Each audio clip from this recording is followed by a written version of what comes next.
Officer Alan Reed took a deep breath as he stepped out of his patrol car. It was another chilly night in the small town of Oak Ridge. The streets were eerily quiet, and a thick fog hung in the air, reducing visibility to almost nothing. The only sound was the faint hum of his radio crackling with static. As he walked his beat, he couldn't shake the feeling of being watched. The town had a reputation for strange occurrences, and the police station was no stranger to bizarre reports. But what Alan didn't know was that tonight would be unlike any other. He rounded a corner and froze. Standing in the middle of the street was a figure cloaked in darkness. Alan's hand instinctively went to his holster as he approached cautiously. "Sir, are you all right?"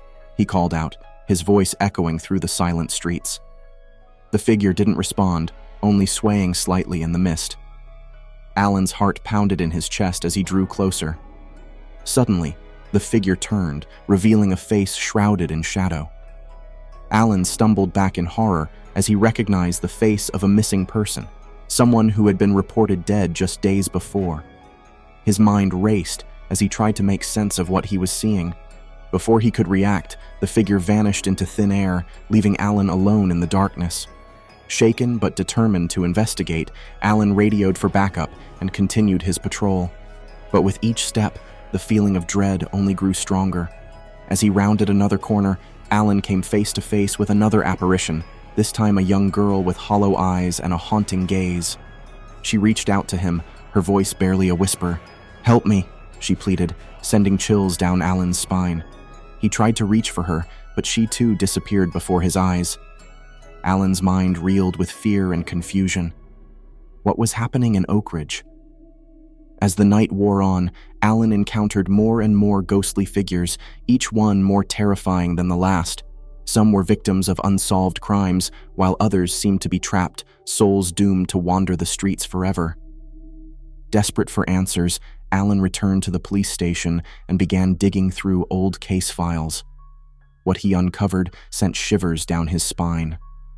The town of Oak Ridge had a dark history of corruption and cover-ups, with countless unsolved murders and missing persons cases buried beneath the surface.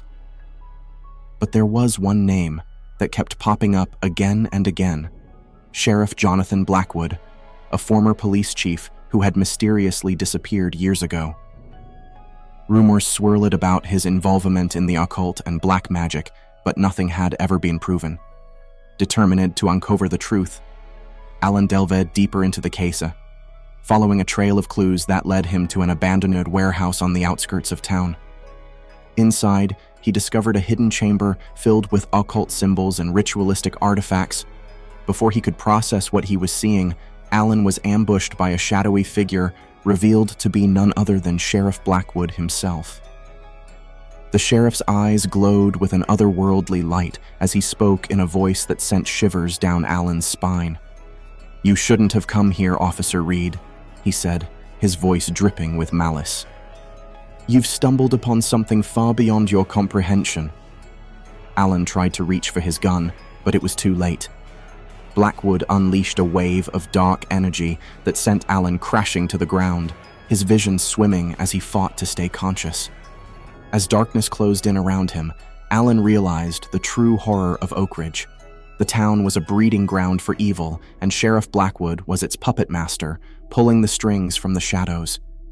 But even as his vision faded and his strength waned, Alan vowed to continue the fight. He would not rest until he had exposed the truth and put an end to the nightmare that had consumed Oak Ridge for so long. And as the first light of dawn broke through the darkness, Alan's resolve remained unbroken. For in the heart of even the darkest night, there was always a glimmer of hope.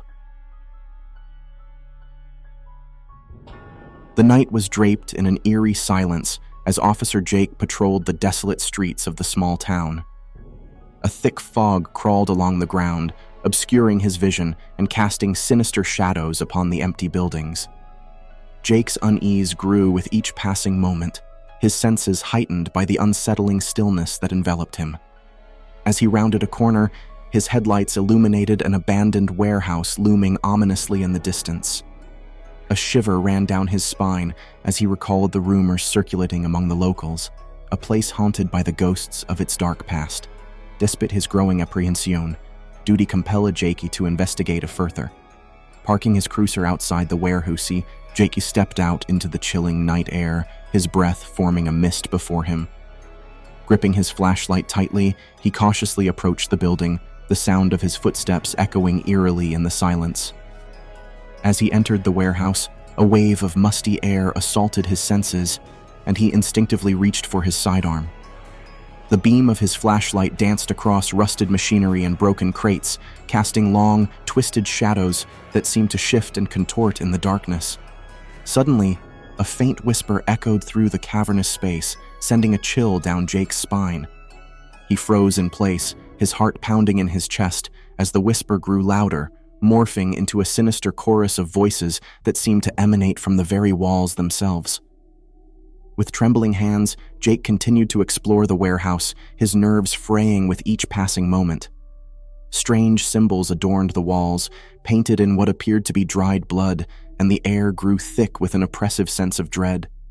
Just as Jake was about to retreat, a blood-curdling scream shattered the silence, echoing through the warehouse like a primal cry of agony. Without hesitation, he followed the sound, his flashlight cutting through the darkness like a beacon of hope in the encroaching despair. The source of the scream lay at the heart of the warehouse, a decrepit staircase leading down into the bowels of the earth. Steeling himself, Jake descended into the abyss, his senses on high alert as he delved deeper into the unknown. As he reached the bottom of the stairs, he was greeted by a sight that chilled him to the bone. A network of tunnels stretched out before him, their walls lined with cages containing twisted figures that seemed to writhe and squirm in the dim light. With mounting horror, Jake realized that he had stumbled upon a den of horrors, a place where nightmares were made flesh and the boundaries between reality and madness blurred beyond recognition. And lurking in the shadows, watching with malevolent eyes, was something ancient and unspeakable, a force beyond comprehension that hungered for the souls of the living.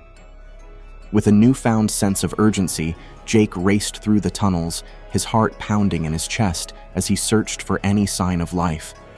But the deeper he ventured, the more he became ensnared in the web of darkness that threatened to consume him whole. Just as all hope seemed lost, Jake stumbled upon a chamber bathed in an otherworldly glow. At its center stood a figure cloaked in shadow, its form twisted and contorted beyond recognition, and in its hands it held the lifeless body of a young woman, her eyes staring blankly into the abyss.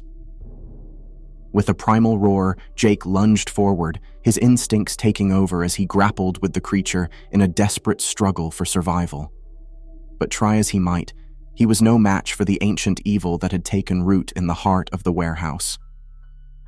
As darkness closed in around him, Jake felt a cold hand wrap around his throat, squeezing the life from his body with relentless force.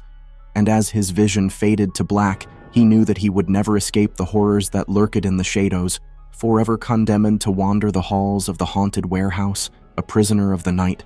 And so, the legend of the Midnight Patrol lives on, a cautionary tale whispered among the brave souls who dare to walk the streets after dark, a reminder that some evils are best left undisturbed, lest they consume us all in their Officer Jim Murphy's palms sweated against the grip of his service revolver as he stared into the darkness shrouding Willow Street. It was a quiet neighborhood, one where the only sounds were the occasional chirping of crickets and the soft rustle of leaves in the wind. But tonight, there was an eerie stillness that made the hairs on the back of his neck stand on end. Jim's radio crackled to life, breaking the silence with static. Dispatch to all units. Disturbance reported at 137 Willow Street. Caller claims to have heard strange noises coming from the old abandoned house. Jim glanced at his partner, Officer Sarah Bennett, who sat beside him in the patrol car. Her expression mirrored his unease as they exchanged a silent nod, both knowing that Willow Street held a dark history. As they approached the address, the imposing silhouette of the decrepit house loomed ahead. Its windows were boarded up, and the paint peeled off in patches, giving it a sinister appearance. Jim and Sarah exchanged a glance, their nerves on edge as they stepped out of the car. The air was thick with an oppressive energy as they made their way to the front door. With each creak of the floorboards beneath their feet, the sense of foreboding grew stronger. Jim knocked on the door, the sound echoing through the empty halls of the house. There was no response. Taking a deep breath, Jim reached for the door handle, the cold metal sending shivers down his spine. With a click, the door swung open, revealing the darkness that lay beyond. Jim flicked on his flashlight, the beam cutting through the gloom as they stepped inside. The interior of the house was frozen in time, furniture draped in dusty sheets and cobwebs clinging to the corners of the room. But there was something else, something sinister lurking in the shadows. Jim's heart raced as he heard a faint whispering echoing through the halls. He exchanged a worried glance with Sarah, both knowing they weren't alone in the house. They moved cautiously, their footsteps muffled by the thick layer of dust covering the floor. As they explored the house, the whispering grew louder, morphing into unintelligible voices that seemed to come from all directions. Suddenly, Sarah let out a gasp as she stumbled upon a hidden staircase leading down into the basement. Jim followed closely behind as they descended into the darkness below. The basement was colder than the rest of the house, the air heavy with the stench of decay. Their flashlights revealed rows of rusted cages lining the walls, each one containing something that sent a chill down Jim's spine. In the center of the room stood a lone figure, its back turned towards them. Jim called out, his voice trembling with fear, but the figure remained motionless. With a sense of dread, Jim approached, his hand shaking as he reached out to touch the figure's shoulder. But before he could make contact, it spun around, revealing a face twisted in agony and rage. Jim recoiled in horror as he recognized the face of a missing person, a case he had worked on years ago. But there was something different about them, something otherworldly that sent a shiver down his spine. Before he could react, the figure lunged forward, its eyes burning with an otherworldly fire. Jim and Sarah scrambled to defend themselves, their bullets bouncing off the figure's unnaturally resilient skin. With a burst of adrenaline, they managed to escape the basement, slamming the door shut behind them. But they knew it was only a matter of time before whatever lurked in the darkness found a way out. As they fled from the house, the whispers followed them, taunting them with promises of death and despair. They raced back to their patrol car, the engine roaring to life as they sped away from Willow Street, leaving behind the nightmare that lurked within. But even as they put distance between themselves and the haunted house, they couldn't shake the feeling that they were being watched, that the darkness of Willow Street would always follow them, lurking just beyond the edge of sight, waiting for its next victim.